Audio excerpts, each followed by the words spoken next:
De sa bouche édentée sort une logorrhée vindicative et excédée.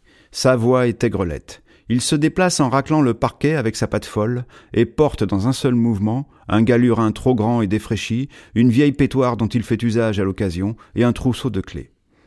Il s'est fait dépouiller de ses terres et de sa ferme par un enfoiré de rancher expansionniste et sert de bonne à tout faire au shérif du coin dans un bled nommé Rio Bravo. Voilà un portrait possible de Stumpy, comparse de John Wayne et de Dean Martin dans l'un des westerns les plus fameux du cinéma américain. Derrière le braillard jamais satisfait, dont on devine l'ulcère se propager à grande vitesse, se cache pudiquement le working class héros le plus sympa et le plus débraillé de toute l'histoire du cinéma. Une sorte de charlot croisé avec une vieille paysanne limousine en blouse grise.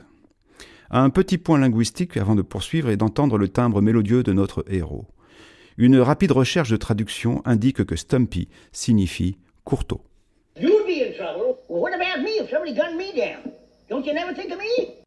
Interprété par Walter Brennan, Stumpy est le souffre-douleur de John Wayne dans cette œuvre monumentale de Howard Hawks qui traite de la solidarité avant tout autre sujet, donnant l'impression de regarder une sorte de buddy movie avant l'heure. Careful about it anyways, ain't he? How good do you think he is? He's all right. Do you think he's as good as Wheeler said he was?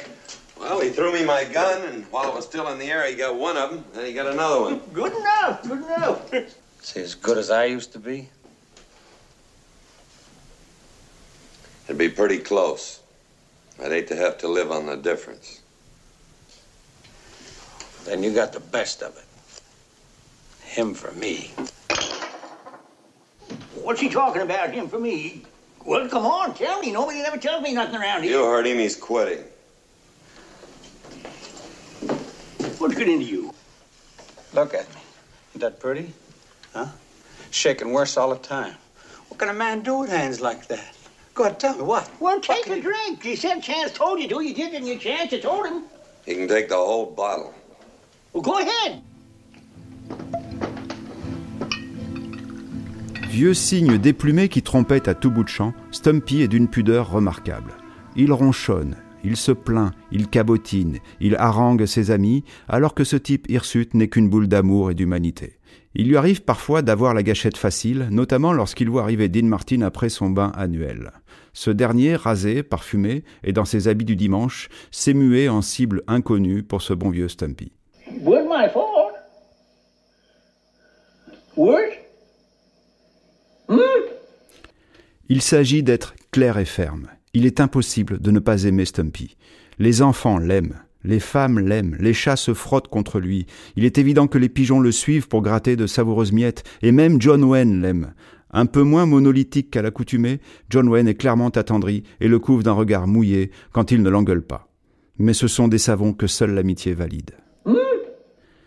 Ange gardien d'une prison à la fois sommaire et rendue confortable par l'humanité qui l'imprègne, Stumpy fait la bouffe et le ménage, bricole. Et qui vient, claudiquant prestement, à la rescousse des machos empêtrés dans un assaut désespéré? Stumpy, bien sûr. Et en plus, il joue de l'harmonica.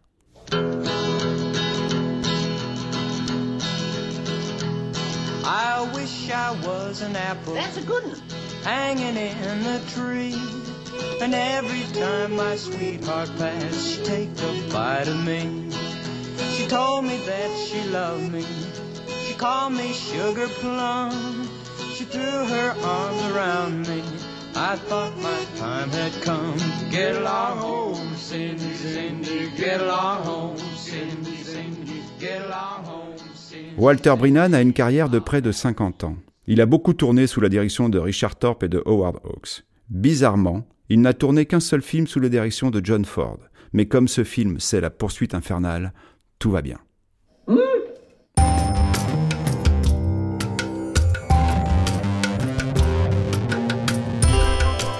Radio Cop.